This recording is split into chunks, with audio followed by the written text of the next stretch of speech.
तुम हो सकता है तुम्हारा माता पिता कौवा बन गया हो और कौवा खा लेगा, भोग लग गया। अरे भले आदमी, या गति कराने लगे थे, कौवा बनवा के छोड़ दिया। क्या बताते हैं, प्रेत शिला पे जा बिराजे पितरों पिंड भराई, बोर श्राद्ध खान को आए वो काग भये कल माही। कहते फिर श्राद्ध खान खतरा के लिए आए, पहले तो पितर पिंड भी भरा दिए, सारा कुछ कर दिया, और फिर पितर बन गए। कहते श्राद्ध निकालो, और श्राद्ध के बाद कहते कौवा बन गए होंगे तेरे पिताजी, देखा भोग लगा गए ना। जब कौवा बन गया और भोग लगा लिया उसने और श्राद्ध कंप्लीट हो गया, तो कौवा को तो रोज भूख लगती है, तो रोज निकालो वो श्राद्ध। अगर तुम्हें पक्का पता है आपके माता पिता कौवा बन गए, तो रोज डालो 2 रोटी छत पे, उनको तो डेली भूख लगती है कौवे को। कहने का भाव ये है परमात्मा कि तुम इन डुप्लीकेट संतों के द्वारा बताए गए भक्ति साधना करके अपना जीवन नाश करते हो, और आपके पूर्वज करके चले गए। अब ये साधना कति बंद कर दो। जो दास आपको साधना बताता है वो क्या है, जय सतगुरु की संगत करते सकल कर्म कट जाई, अमरपुरी पर आसन होते जहां धूप ना छाई। एक पंक्ति में निर्णय दे दिया कि जय सतगुरु की संगत करते ये सकल कर्म कट जाई। न तो अस्थि उठाने की आवश्यकता, न पिंड भरवाने की आवश्यकता, न 13वीं और वर्षी मनाने की आवश्यकता, एक सच्चे जाप की आवश्यकता है। इसके करने से कुछ भी नहीं होगा, सारे झंझट खत्म हो जाएंगे और अमर लोग चले जाओगे, जहां जाने के बाद फिर लौट कर संसार में आते।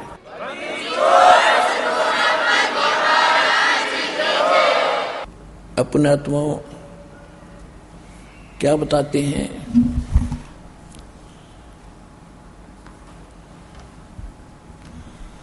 राम नाम रटते रहो जब तक घट में प्राण, कभू तो दीन दयाल के बनक पड़ेगी कान।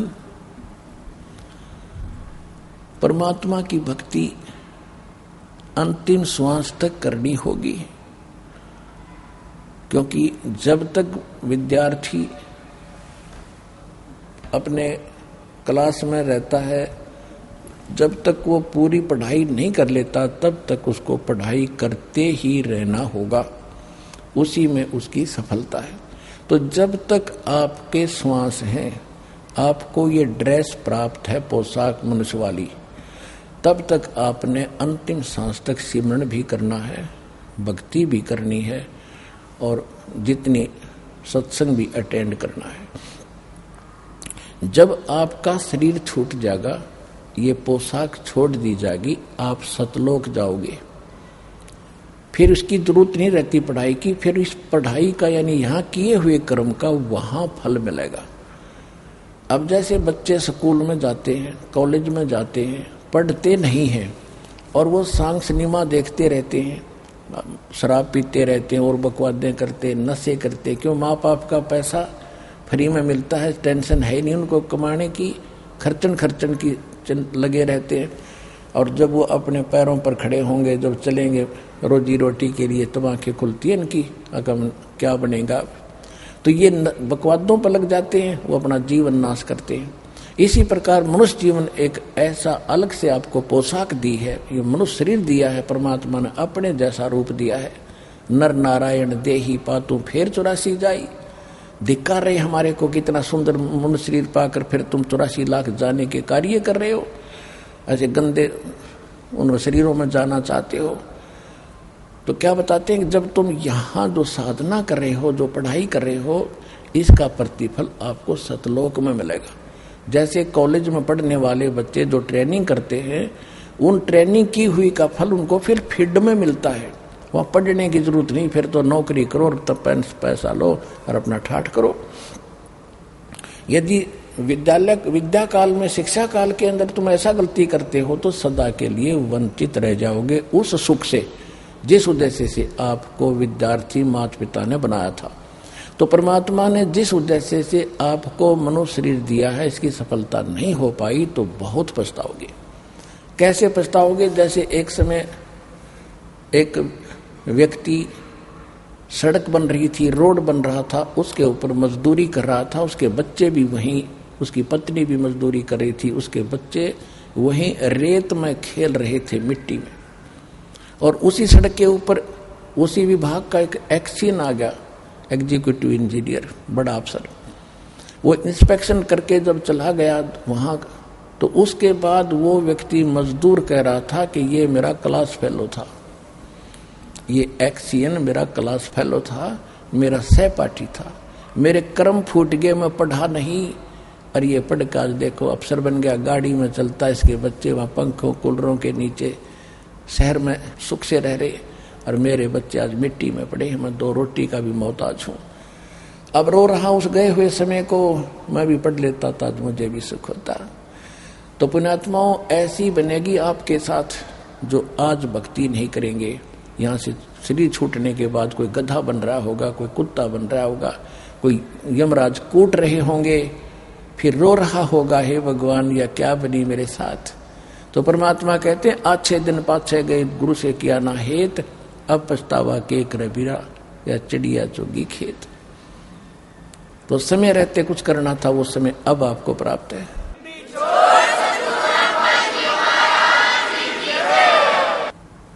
परमात्मा हमें क्या बताते हैं, हमें क्या ज्ञान प्राप्त कराते हैं? भाई और बात तेरे काम न आवे, संतों शरण लाग रे, के सोए गफलत में बंदे, जाग जाग नर जाग रे, जाग जाग नर जाग रे। हाय हाय। देखो पुण्यात्माओं, परमात्मा ने समय समय पर ज्ञान दिया है, उसी के ज्ञान के आधार से अन्य अच्छी आत्माओं ने भी परमात्मा की महिमा को अपने शब्दों में प्रकट किया है। और जब तक हम भक्ति सत्संग नहीं सुनते, सतगुरु प्राप्त नहीं होते, हम अपना जीवन नाश कर जाते हैं। किसी भी ग्रंथ को देख लो, किसी भी संत को की वाणी देख लो, गुरु बिन माला फेरते, गुरु बिन देते दान, गुरु बिन दोनों निष्फल हैं, चाहे पूछो वेद पुराण। फिर कहते हैं, भेड़ पूछ को पंडित पकड़े, भादो नदी बिहंगा, गरीब दास वो भवजल डूबे, जान नहीं साध सत्संगा। कबीर साहब कहते हैं, कबीर इस संसार को समझाऊं के बारे, ये पूछ पकड़ के भेड़ की उतरा चावे पारे। यानी इस सत साधना जो दास आपको दे रहा है, इसके अतिरिक्त और जो भी पूजा साधना श्रद्धालु कर रहे हैं, वो तो ऐसी है जैसे भादो के समय में वर्षा बहुत होती है। अब तो कुछ अभाव सा हो रहा है, भादो के समय में बहुत वर्षा होती थी, बहुत भादो महीने में।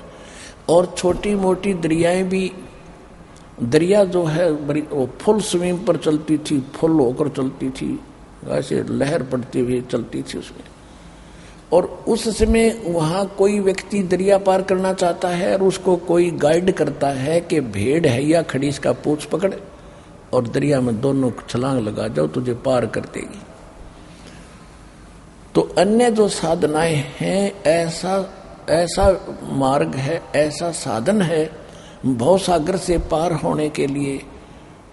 जो अन्य उपासनाएं हैं, जैसे दरिया पार करने के लिए कोई भेड़ की पूंछ पकड़ने की सलाह दे रहा हो और उसको उसकी सलाह मानकर जो दरिया में कूद रहे हैं वो सारे मर रहे हैं, पार नहीं हो रहे। इसी प्रकार कह रहे हैं कि सतगुरु भेड़ पूंछ को पंडित पकड़े, ये भादो नदी बिहंगा, और गरीब दास वह भव जल डूबे, जा नहीं साध सत्संगा। गरीबदास जी कहते हैं कि कोट ग्रंथ का यही अर्थ है, करो साध सत्संग रे। करोड़ ग्रंथों का एक निष्कर्ष है, तुम संत की संग करो। अब संत कौन है? सतगुरु के लक्षण कहूं मधुरे बैन विनोद, 4 वेद 60 शास्त्र वो कहे 18 बोध। गरीबदास जी कह रहे हैं कि सतगुरु की पहचान बताता हूं। सतगुरु की पहचान बता रहे हैं, संत की पहचान बता रहे हैं संत की, कि वो 4 वेद और 26 सदग्रंथों का ज्ञाता होगा। कबीर साहब जी कबीर सागर के अंदर एक जीव धर्म बोध में 1960 पृष्ठ पर लिखा, कबीर सागर में सतगुरु के लक्षण 4 बखाना, यानी गुरु के लक्षण 4 बताता हूं। प्रथम वेद शास्त्र को ज्ञाना, और दूसरे मन कर्म हरि भक्ति मन कर्म वाणी, और तीसरे सम दृष्टि कर जानी, और चौथे वेद विधि सब कर्मा, ये 4 गुरु गुण जानो मर्मा। के पूरे संत के 4 लक्षण है। नंबर 1, वो सभी सदग्रंथों का ज्ञाता होगा, सभी सदग्रंथों का निष्कर्ष उसके पास होगा। दूसरे, फिर वो भक्ति स्वयं भी करेगा, केवल वक्ता नहीं होगा। तीसरे, वो समदृष्टि होगा, चाहे कोई प्रधानमंत्री आओ, चाहे राजा आओ, चाहे गरीब आओ, एक दृष्टि में एक पंक्ति में सबको खड़ा करके व्यवहार करेगा, एक जैसा ज्ञान देगा, एक जैसा विचार का व्यवहार करेगा। और चौथा है वेद विधि सब कर्मा, चौथे वेद विधि सब कर्मा, उसके जो भी कर्म भक्ति के होंगे सदग्रंथ यानी वेदों के अनुकूल होंगे। ये 4 गुरु गुण और जानो मर्मा। मर्मा ने गुण रहस्य को समझ लो, ये 4 गुण होंगे उस गुरु के अंदर जो मेरा दास होगा।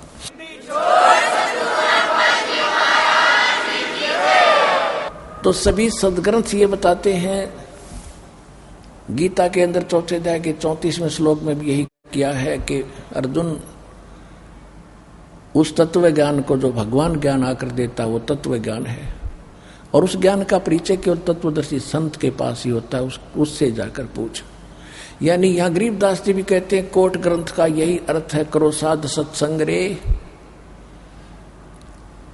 भाई और बात तेरे काम न आवे, संतों शरण लाग रे। के सोवे गफलत में बंदे, जाग जाग नर जाग रे, जाग जाग नर जाग रे। इस तन सराय में जीव मुसाफिर, ये करता रहे दिमाग रे। तन सराय में जीव मुसाफिर, ये करता रहे दिमाग रे। रात बसेरा कर ले डेरा, चले सवेरा त्याग रे, चले सवेरा त्याग रे। और बात तेरे काम न आवे, संतों शरण लाग रे। के सोवे गफलत में बंदे, जाग जाग नर जाग रे। भाई उमदा चोला बना अनमोला, ये लगे दाग पे दाग रे। उमदा चोला बना अनमोला, ये लगे दाग पे दाग रे। 2 दिन की गुजरान जगत में, क्यों जड़े बिरानी आग रे। जड़े बिरानी आग रे। और बात तेरे काम न आवे, संतों शरण लाग रे। के सोवे गफलत में बंदे, जाग जाग नर जाग रे, जाग जाग नर जाग रे।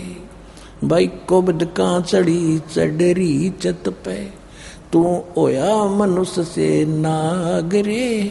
कोबद का चढ़ी चढ़गी चत पे, तू होया मनुष्य ते नाग रे।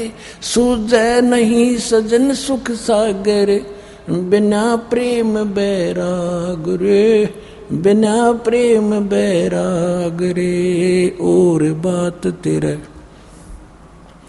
संतों शरण लाग रे, के सोवे गफलत में बंदे, जाग जाग नर जाग रे, जाग जाग नर जाग रे।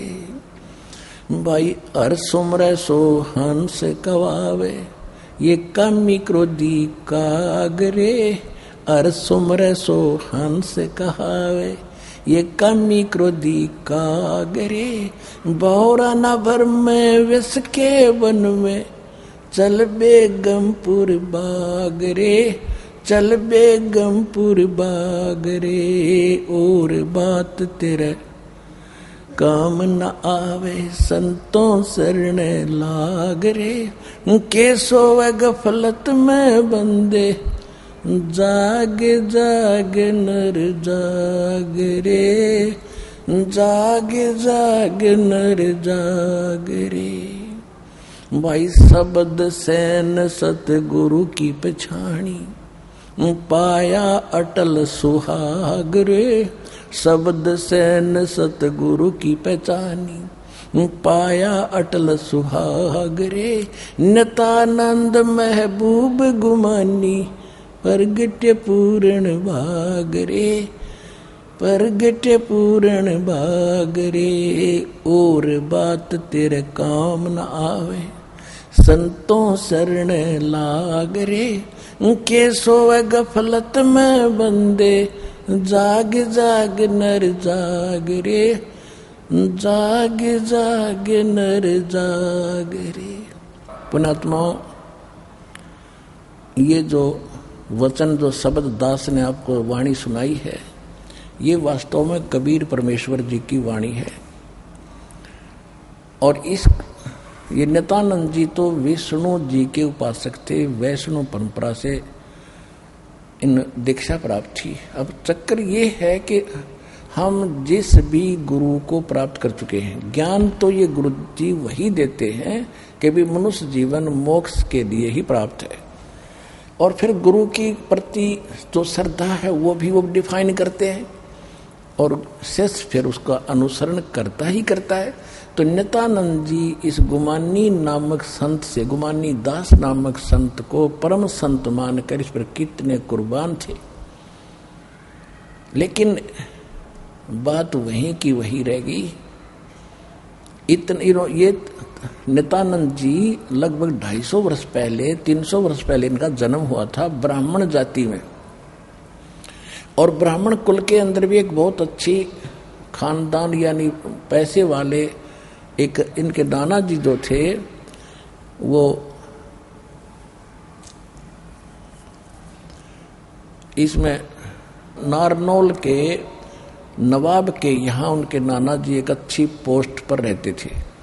और नित्यानंद ये ब्राह्मण जाति में थे, और फिर वहाँ तहसीलदार नियुक्त हो गए थे। इसके माता पिता मर गए थे, अपने नाना जी के घर रहा करता। नाना जी ने फिर यहाँ तहसीलदार लगवा दिया। इसने एक दिन रात्रि के समय गुमानी दास संत का सत्संग सुन लिया। अब आत्मा तो भटक रही है भगवान के लिए, और काल ने अपने दूत भी खूब छोड़ रखे इसको मूर्ख बनाने के लिए। वो इतना प्रभावित हो गया, शादी भी हो चुकी थी उसकी, इतना प्रभावित हो गया कि उसने नौकरी भी त्याग दी। और उसकी पत्नी बाधक बने थी, उसकी भी अर्ज करी परमात्मा, या तो ये ज्ञान नहीं मिलना चाहिए था मुझे, और इसको सफल हो ऐसा कोई साधन करो, या भक्ति मुझे करने नहीं देगी। उसकी कुछ दिनों के बाद कुदरती डेथ होगी। वो अपने आप को इतना हल्का महसूस किया कि अब बात बनेगी। घर भी त्यागा, नौकरी भी छोड़ दी, वो संत के कहे अनुसार साधना भी की। अंत में वही का वही रह गया, इतना सेक्रीफाइस करने के बाद। तो यहाँ आज का जो सत्संग था कि सतगुरु बिन बात बने नहीं, और सतगुरु का मिलना कोई हंसी खेल नहीं, और आप जी को वो सहज में मिल गया है। आप कितने पुण्यकर्मी प्राणी हो।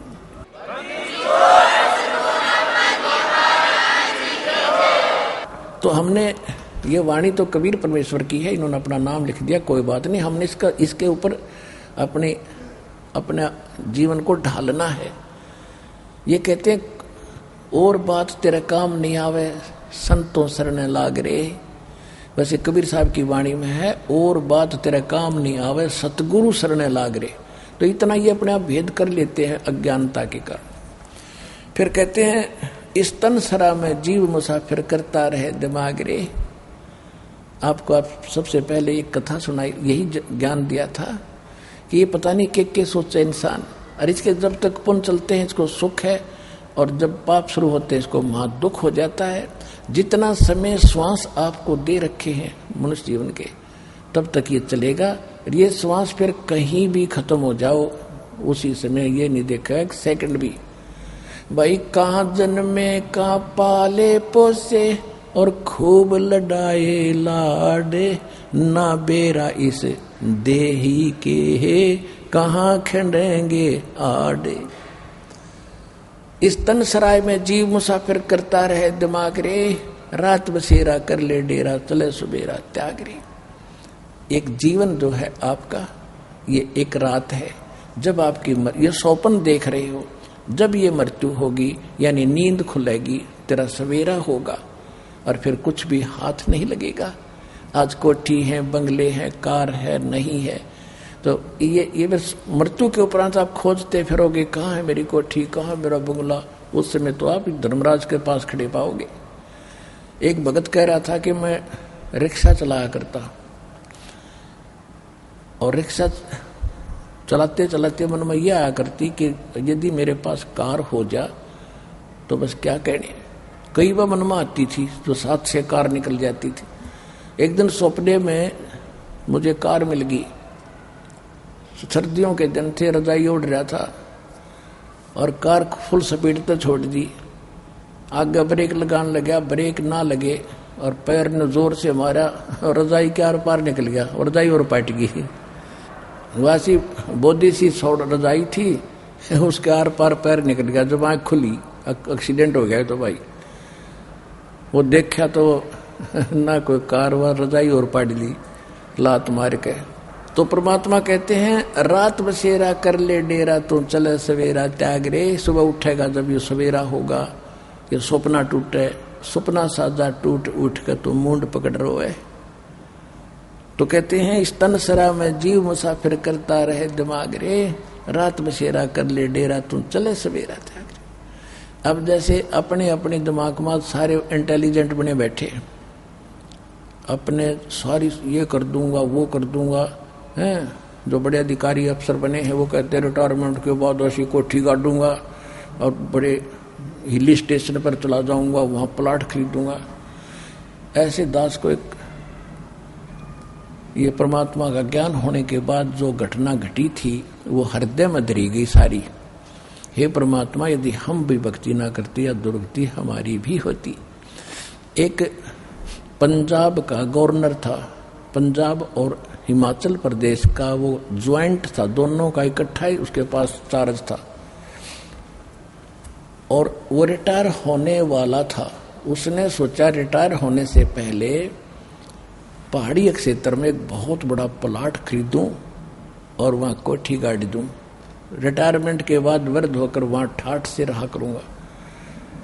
उसने 2 करोड़ रुपये अपने हेलीकॉप्टर में रखे। पहले ये 100 रुपये का नोट था तो पूरी 2 करोड़ तो 100 रुपये की पूरी बोरी भर जाती। और रख के हेलीकॉप्टर में साथ में उसका परिवार कोई प्लाट का सौदा करने जावे थे। वो हेलीकॉप्टर दुर्घटनाग्रस्त हो गया, आप मरिया और परिवार मर गया।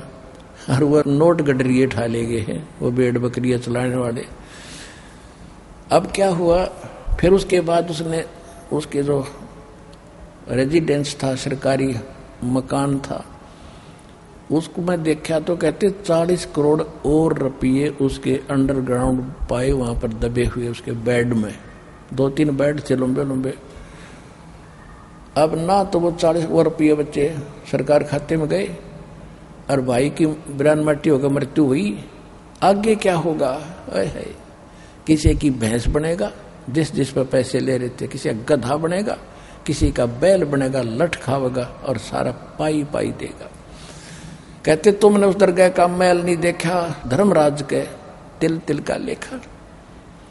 तो यहां परमात्मा कहते हैं कि इस तन सराय में जीव मुसाफिर करता रहे दिमाग रे, ये कर दूंगा वो कर दूंगा, और कहते हैं रात बसेरा कर ले डेरा, तू चले सवेरा त्याग रे। तो पुण्यात्माओं फिर क्या बताया है कि हर सुमरे सो हंस कहा वह कामी क्रोधी कागरे। अब देखो पुण्यात्माओं, आपकी छवि आज संसार में कैसे होती जा रही है।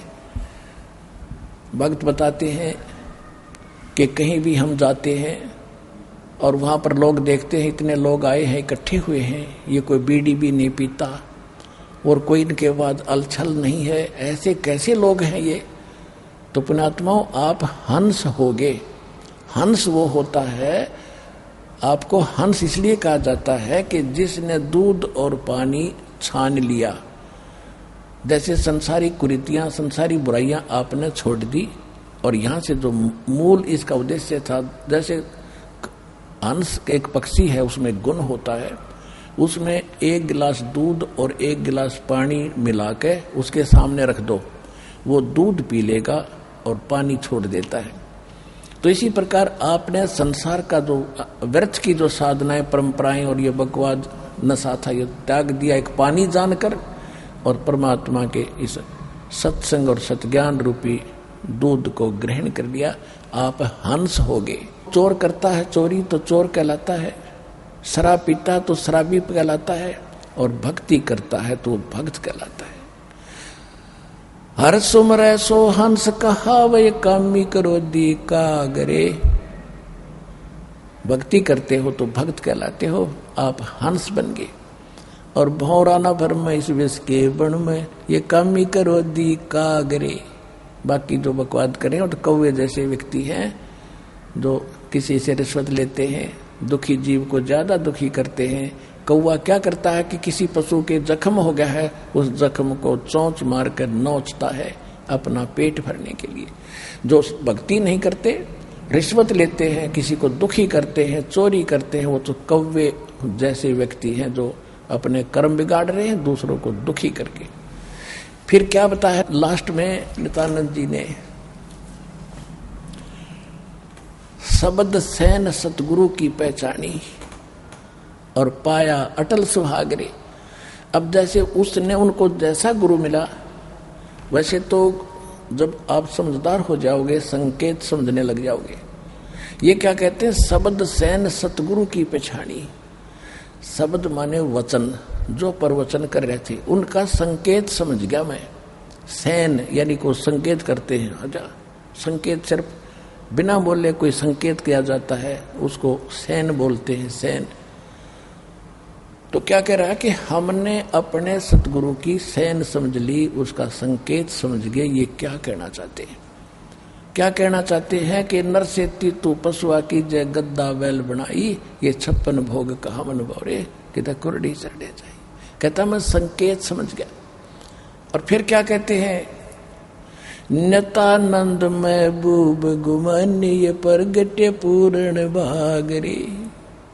नित्यानंद जी कहते हैं मेरे महबूब, महबूब माने सबसे प्रिय गुरुदेव मेरे गुमानी। नित्यानंद महबूब गुमानी यानी सबसे प्रिय आज मुझे अपने गुरु जी हैं, जिन्होंने मुझे मार्गदर्शन दिया। और वो भी कोई पूर्वले अच्छे मेरे संस्कार थे, तब मुझे गुरु मिले और ज्ञान मिला। तो ये तो देखो भगत के गुण होते हैं। हालांकि वो गुरु भी नहीं था, पूरा भी नहीं था, उसकी श्रद्धा इतनी होनी चाहिए जैसे नित्यानंद जी की थी। यानी उस नकली से भी थोड़ा बहुत लाभ जो मिलना था वो ऐसे ही मिलना था। जन्म मृत्यु नहीं मिटेगी, लेकिन आपको तो सतगुरु मिल गए जो जन्म और मरण के रोग का दीर्घ नाश करेंगे।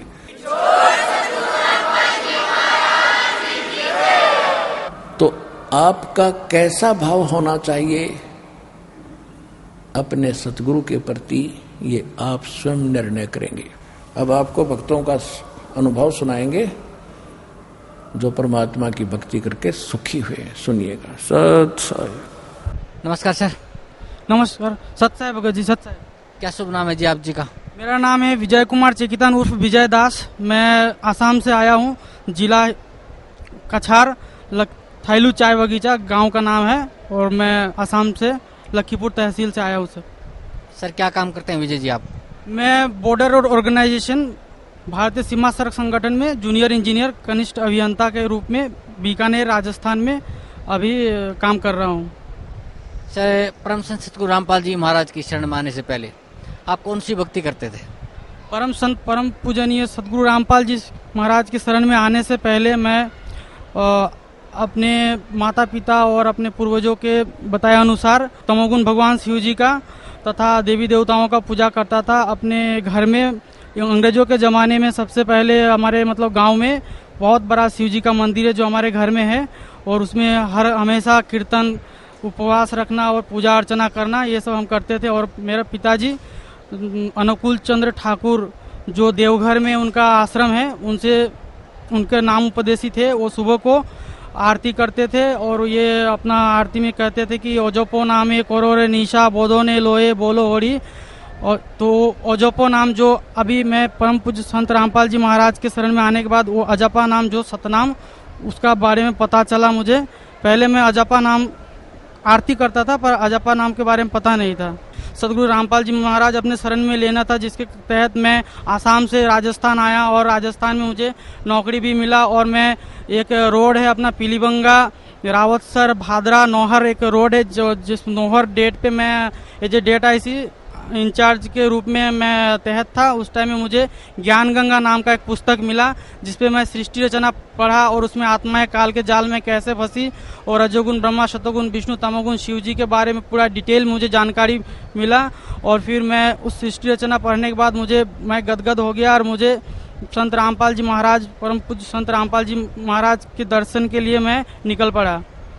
मैं 22 मार्च 2011 को बरवाला आश्रम में आके नाम उपदेश लिया। इसके पहले मार्च महीने में जब शिवरात्रि का उत्सव था, उस टाइम में जब मैं गुरुजी से नहीं जुड़ा हुआ था, मैं सरकारी अपना मंदिर सूरतगढ़ में 101 आरसीसी रोड कंस्ट्रक्शन कंपनी का सरकारी मंदिर है जिसमें वहाँ पे शिवरात्रि का उत्सव पालन किया जा रहा था। उस टाइम में मैं वहाँ पे नौहर से आया। नौहर से आने के बाद मैं मंदिर के गेट पे खड़ा हो गया। खड़ा होने के बाद एक पीछे से अपना जेसीओ में से उसके पीछे से एक छोटा सा रास्ता जाता है, जिस रास्ते पे मैं खड़ा था। फिर मेरे मन में एक भावना आया कि मंदिर मतलब मेन रोड से जाना चाहिए। फिर मेरे मन में इस मंदिर में अगर सचमुच के भगवान होंगे तो मैं जो है किसी भी रास्ते से जाऊं, मुझे अगर भगवान होंगे तो मुझे खींच लेंगे, मैं जाऊंगा।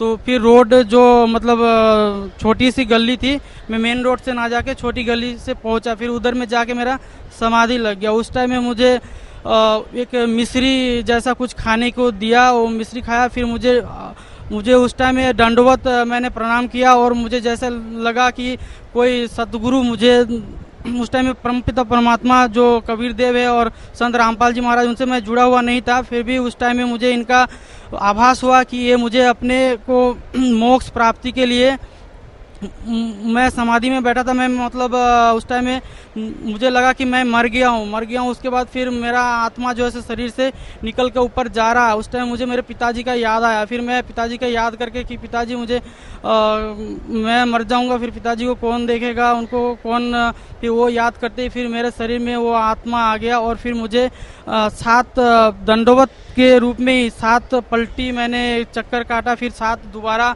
उसमें मुझे असंख्य जन्म मुझे दिखाई पड़ा कि कितना बहुत सारा मेरा मनुष्य जन्म हो चुका। और फिर जैसे कि गुरुजी बताते हैं कि सतयुग में हम लोगों का एवरेज लिविंग पीरियड जैसे 1 लाख साल का होता है, त्रेता युग में 10,000 साल का, द्वापर युग में 1,000 साल का और कलयुग में 100 साल से भी घटते घटते जैसे कि 15 से 20 साल हो जाता है। तो मुझे वो सब कुछ उस टाइम में आभास हुआ कि मेरा असंख्य जन्म हो चुका है और मैंने सतयुग त्रेता द्वापर में भी बहुत सारा जन्म ले चुका हूँ और बहुत सारे ऋषि मुनियों का भी मैंने जन्म लिया, बहुत सारा तपस्या किया, फिर भी मुझे मोक्ष प्राप्ति नहीं हुआ। जो मुझे इस जन्म में बहुत ही आसानी से बाईपास मतलब शॉर्टकट में मुझे मोक्ष प्राप्ति होने वाला है। और मैं बहुत जोर जोर से हंसने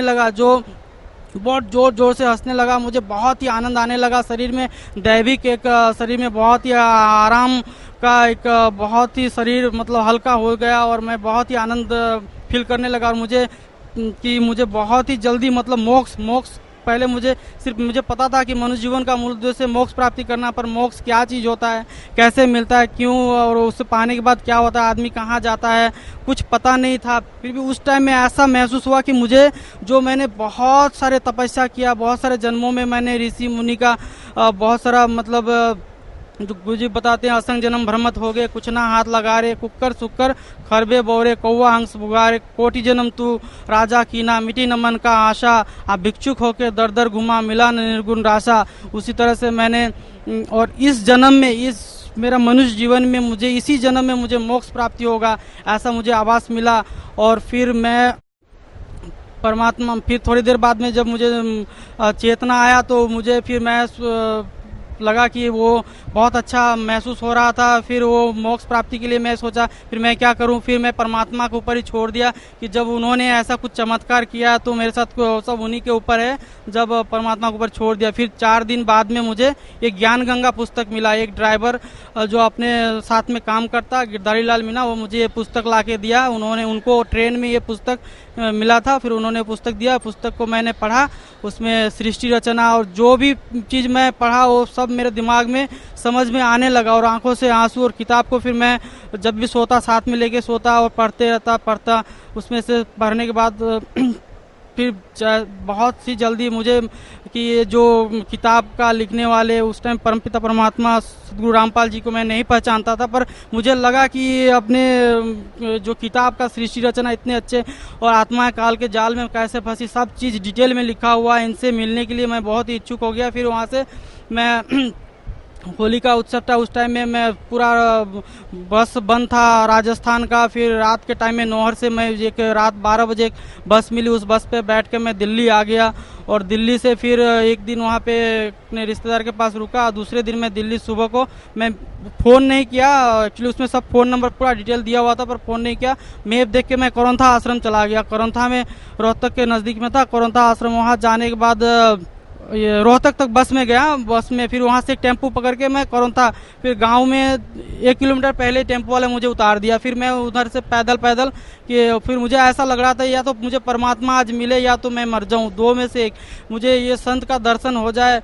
फिर बहुत सारे लोग मुझे मिले, वो भटकाने लगे कि ये आश्रम बंद हो गया है, यहाँ पे अच्छा काम नहीं होता है, ऐसे वैसे। मैं फिर अपने आप कि मुझे अच्छा लगा, सृष्टि रचना मैंने पढ़ा, इसमें बहुत अच्छा ज्ञान है। और मैं पहले कृष्ण जी को मानता था, कृष्ण जी के बारे में जानता था कि उनका भी जन्म जेल में हुआ, मामा दुश्मन बन गए, उनका जरासंध दुश्मन थे, शिशुपाल सारे से दुश्मनी था। फिर भी हम कृष्ण को मानते, सभी हिंदू समाज के लोग कृष्ण भगवान को मानते हैं, पूजते हैं। तो फिर इतना अच्छा ज्ञान बताने वाले, इतने अच्छा सृष्टि रचना और सारे देवी देवताओं के बारे में इतना अच्छा रेफरेंस देके, वेद गीता पुराण से सभी चीज़ से उन्होंने लेके जो लिखा हुआ इतना अच्छा ज्ञान, फिर मैं किसी का बात ना सुन के मैं आश्रम में, करौंथा आश्रम में गया। वहाँ पे 2 पुलिस कांस्टेबल थे, उन्होंने बताया कि आप अभी बरवाला जाइए, गुरुजी बरवाला आश्रम में है, वहाँ पे जाने से आपको दर्शन हो जाएगा। फिर वहाँ से मैं हाँसी का बस पकड़ा।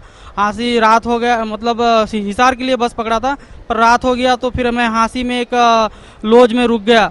फिर सुबह को हाँसी से मैं बरवाला आया। बरवाला आते ही यहाँ पे आश्रम की गाड़ी लगी हुई थी। फिर मुझे एक भक्त फिर पुराने आश्रम में ले गए। पुराने आश्रम में पहले वो गाड़ी गई, फिर वहाँ फिर मुझे ऐसा लग रहा था जैसे कि मैं अपने घर में आ रहा हूँ। बहुत सदियों से पुराना अपना असली घर, जो असली ठिकाना है, मैं अपने असली गंतव्य स्थल पे पहुँचने वाला हूँ। मुझे बहुत ही आनंद, भूख भी नहीं लग रहा था, मैं कुछ खाने का मन नहीं कर रहा था और बहुत ही अंदर से इतना अंतरात्मा आनंद से प्रफुल्लित हो रहा था। फिर कभी रोना कभी हंसना, इतना अच्छा महसूस हो रहा था कि मुझे असली ठिकाना मिल गया। फिर मैं पुराने आश्रम से फिर वो होके फिर अपनी बरवाला आश्रम में पहुंची।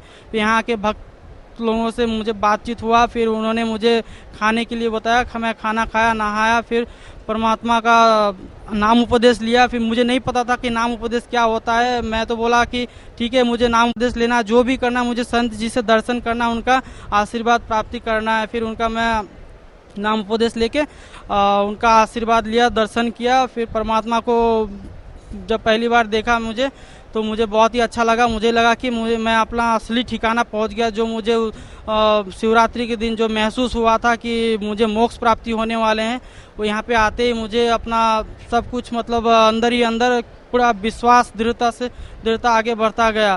फिर परमात्मा से मैंने प्रार्थना किया। उस टाइम में परमात्मा बोलते हैं कि भगवान से कुछ नहीं मांगना चाहिए, वो अंतर्यामी सब कुछ देते हैं, तो साईं इतना दीजिए जाते कुटुंब समाए, हम भी भूखा ना रहे, अतिथि ना भूखा जाए। पर परमात्मा से उस टाइम में बोला था कि परमात्मा मैं एक इंजीनियर हूँ, बॉर्डर ऑर्गेनाइजेशन में काम करता हूँ, तो मुझे अपने जैसे नौकरी में कोई परेशानी ना हो और मुझे एक सच्चा सेवक बना दीजिए। मैं सच्चा सेवक होके इसका प्रचार करना चाहता हूँ।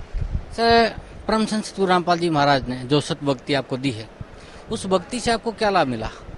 परम संत सतगुरु रामपाल जी महाराज के शरण में आने के बाद मेरा मनुष्य जीवन सुधरा। मैं संत रामपाल जी महाराज के शरण में आने से पहले मैं जब फौज में भर्ती हुआ तो वहाँ पे मीट खाता था और दोस्तों के साथ मीट भी खाता था और पार्टी होती थी, पार्टी में दारू भी चलता था जो हम लोग को मतलब पीना शुरू कर दिया था। और मुझे पूरा ज्ञान नहीं था कि मनुष्य जीवन क्या है और किस लिए हम जी रहे हैं, क्यों नौकरी कर रहे हैं। बस जीना है, पेट पालना है, घर परिवार का मतलब मम्मी पापा और जितने भी रिश्तेदार सबको मदद करना है, इतना ही मालूम था। और फिर मैं बड़े बड़े अधिकारी को देखता था तो लगता था कि मैं भी इन जैसे अधिकारी बनूं। पर परमात्मा के शरण में आने के बाद मुझे संतुष्टि प्राप्ति हुई। सदगुरु मिले तो इच्छा मीटे, पद मिल पदे समाना, वरना इस जीव का कभी इच्छा नहीं मिट सकता। तो मुझे परमात्मा के शरण में आने के बाद अपना इच्छाएं मिट रही है।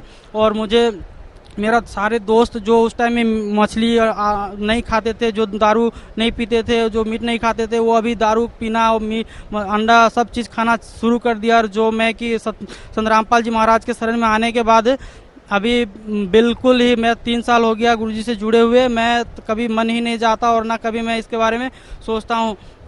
इतना अच्छा और मनुष्य जीवन सुधरा, मुझे सच्चा ज्ञान मिला, सच्चा धन मिला। जो परमात्मा कहते हैं कि कबीरा सब जग निर्धना, धन बनता ना कोई, धन बनता सो जानियो राम नाम धन होई। सो असली राम नाम का धन मिला, सतनाम मिला, जपा जाप मिला, तो उसका मैं जाप करता हूँ और मुझे दिन प्रतिदिन बहुत ही आनंद प्राप्ति होता है और सुख मिलता है। और मेरे साथ बहुत सारा चमत्कार होता है, जो बहुत सारा चमत्कार मैं 1-2 चमत्कार के बारे में बता रहा हूँ। जून महीना था, मैं अंकलेश्वर से कोशंबा जा रहा था जो गुजरात में पड़ती है। तो उस टाइम में क्या हुआ, स्टेशन पे मैं उतर रहा था जो कि ट्रेन धीमी थी, अचानक भीड़ ज़्यादा होने के कारण फिर ट्रेन ज़्यादा स्पीड में हो गया और मेरे पीठ में लैपटॉप था, छाता था और फिर मैं ट्रेन को छोड़ा नहीं। फिर धीरे धीरे इतना ज़्यादा स्पीड हो गया जिसके कारण मैं उसके ट्रेन के साथ घिसटता हुआ आगे बढ़ता गया। और मेरा यही शर्ट पहना हुआ था, इस शर्ट के पीछे भी फट चुका उस टाइम में। और फिर उस टाइम में परमपिता परमात्मा सतगुरु रामपाल जी महाराज का याद आया और इनका सतनाम मैंने जाप किया। तुरंत मेरा हाथ उस टाइम में छूट गया और मैं करवट लेके पीछे की साइड में, मतलब जहाँ टी स्टॉल लगा हुआ था उस साइड में मैं पलट गया, जिससे कारण मैं बच गया। फिर वहाँ पे इकट्ठा हो गए, बहुत सारे लोग इकट्ठा हो गए और बोले कि कल ही यहाँ पे एक लड़का ऐसे ही लैपटॉप लेके और वो स्कूल से आ रहा था, उसका यहाँ पे फंस गया था लैपटॉप और वो छोड़ा नहीं, जिसके कारण उसका शरीर टुकड़ा टुकड़ा हो गया, मर गया। आपको नया जीवन मिला है, आप बच गए। तो फिर मैं परमपिता परमात्मा सतगुरु रामपाल जी को याद किया और उनके कृपा से मुझे नया जीवन मिला और मुझे अपने आप में अभी विश्वास हुआ। और सबसे बड़ा लाभ तो यही कि मुझे ज्ञान प्राप्ति हो गया कि ज्ञान जो मनुष्य जीवन असंग जन्म हम जो कि ब्रह्मा विष्णु महेश इवन जितने संत महंत थे, इतने बड़े बड़े सिद्धि प्राप्त कर चुके हैं, दुर्वासा जी और बड़े बड़े विश्वामित्र मुनि, इनको भी मोक्ष प्राप्ति नहीं हुआ। क्योंकि पूरा हमारे गुरु जी पूरा प्रोजेक्टर पे सबके बारे इतिहास दिखाते हैं, सबके जीवनी पढ़ के बताते हैं, पूरा वेदों को, गीता, भागवत पुराण, कुरान, बाइबल सब चीज़ से पूरा इतना डिटेल में सब चीज़ 100% मुझे विश्वास हो गया है कि हम जो भक्ति कर रहे हैं ये भक्ति यथार्थ भक्ति मार्ग है और इसमें हमें 100% मोक्ष प्राप्ति होगा। और जो मेरे मम्मी पापा जो गलत साधना कर रहे थे, मेरे भाई बहन, तो सभी अपने संत रामपाल जी महाराज के मम्मी पापा, मौसा मौसी, दीदी सब जुड़ चुकी है और इन्हें सद्भक्ति कर रही है और परमात्मा को अंतर्यामी है ये हमें अपने शरण में ले चुके हैं और हमें मोक्ष प्राप्ति करवाएंगे। हम मर्यादा में रहेंगे, हम भक्ति करेंगे तो हमें मनुष्य जीवन अपना सार्थक होगा। सर, परम संत सतगुरु रामपाल जी महाराज ने जो सद्भक्ति दी है आपको, उससे आप बता रहे हैं कि आपको मोक्ष का मार्ग मिला, आपको सच्चा ज्ञान मिला, आपको भगवान मिला और आपको जीवन दान भी मिला। तो सर, भक्त समाज को क्या संदेश देना चाहते हैं आप? भक्त समाज को मैं यही संदेश देना चाहता हूं कि सब कुछ जानबूझ साची तजे करे झूठे से नेह, जाकी संगत है प्रभु सोपन में भी ना दे। क्योंकि सब लोग अभी जानते हैं, सभी आजकल टीवी समाचारों में सभी संत महंतों का सत्संग आता है। इसमें संत रामपाल जी महाराज का भी सत्संग आता है, जो साधना चैनल में प्रतिदिन शाम को आता है 7:45 से 8:30 बजे तक, और इंटरनेट पे भी ये सभी को मालूम है। और इसमें ज्ञान गंगा पुस्तक है, जो मैं सभी जितने मेरे रिश्तेदार जान पहचान सबको मैं दे चुका हूँ, और जो भी मुझे मिलता है मैं उनको ये पुस्तक पहुँचाता हूँ। और फिर भी वो पढ़ने के बाद मतलब सब ज्ञान समझने के बाद में भी इसको स्वीकार करने में इतना हिचकिचाहट और देरी कर रहे हैं। तो इसलिए मैं भक्त समाज को प्रार्थना करना चाहता हूं कि जल्दी से जल्दी इसको समझे, क्योंकि मनुष्य जीवन दुर्लभ है, मिले ना बारंबार। जैसे तरुवर से पत्ता टूट गिरे बहुर नहीं लगती दार। एक बार मनुष्य जीवन अगर इस शरीर से निकल गया तो फिर दोबारा इस शरीर में नहीं आएगा, फिर असंग जन्म भ्रमत हो जाएगा, असंग जन्म गधा कुत्ते बिल्ली, और फिर बहुत ना जाने कितने कष्ट उठाने पड़ेंगे, फिर ऐसा मौका दोबारा नहीं मिलेगा। अभी कलयुग का पीक टाइम है, भक्ति युग का पीक टाइम है। संत रामपाल जी महाराज के शरीर में कबीर परमेश्वर पूर्ण परमात्मा जो सुप्रीम पावर आए हुए हैं, ये हमें मोक्ष प्राप्ति करवाएंगे। और सच्चा लोक, सच्चा स्थान, जो सतलोक सच्चा धाम, जहां हम पहले रहा करते थे, वो असली घर, जहां पे जन्म मृत्यु नहीं होता, कोई बुढ़ापा नहीं होता, कोई कष्ट नहीं होता है, वहां पे हमें असली स्थान, परमानेंट स्थायी स्थान दिलाएंगे। तो इनका हम अगर साधना भक्ति करेंगे तो हमें मोक्ष मिलेगा, वरना मोक्ष नहीं मिला तो फिर बहुत कष्ट उठाना पड़ेगा। और इसलिए मैं फिर बोल रहा हूँ कि जो जानबूझ साची तजे करे झूठे से ने, जाकी संगत हे प्रभु स्वप्न में भी ना दे। पर अपना रिश्तेदार, अपने जो भी है, कितने भी है, अपने हम इनको बार बार, क्योंकि स्वप्न में भी ना दे परमात्मा कहते हैं, फिर भी हम, क्योंकि दुख होता है कि अगर ये नहीं समझेंगे, नहीं आएंगे, तो फिर हमें भक्ति मार्ग में थोड़ा सा परेशानी होता है कि अपने परिवार सब सुखी रहेगा, संत के सच्चा संत के शरण में आ जाएंगे और सब सुखी रहेंगे तो हमें भी सुखी महसूस होगा और हम अच्छे से भक्ति कर पाएंगे। पर अगर जब अपने दोस्त रिश्तेदार अगर देर से आएंगे तो हमें उनके बारे में चिंता रहती है कि वो उनका जीवन कष्टमय हो जाएगा, और इसलिए हमें भक्ति में थोड़ा परेशानी होती है। इसलिए परमात्मा से हमें प्रार्थना है कि अभी परमात्मा ने बहुत सारा व्यवस्था किया हुआ है, जो इंटरनेट है और प्रोजेक्टर है, टीवी है, सीडी है, ज्ञान गंगा पुस्तक घर घर में जा रही है, सब चीज़ का प्रचार हो रहा है। तो आप लोग इस पे ध्यान दीजिए और जल्दी से जल्दी बरवाला आश्रम हिसार हरियाणा में आके परमात्मा संत सदगुरु रामपाल जी महाराज से नाम उपदेश लीजिए और अपना मोक्ष प्राप्ति करवाइए। धन्यवाद सर, आपका बहुत बहुत धन्यवाद।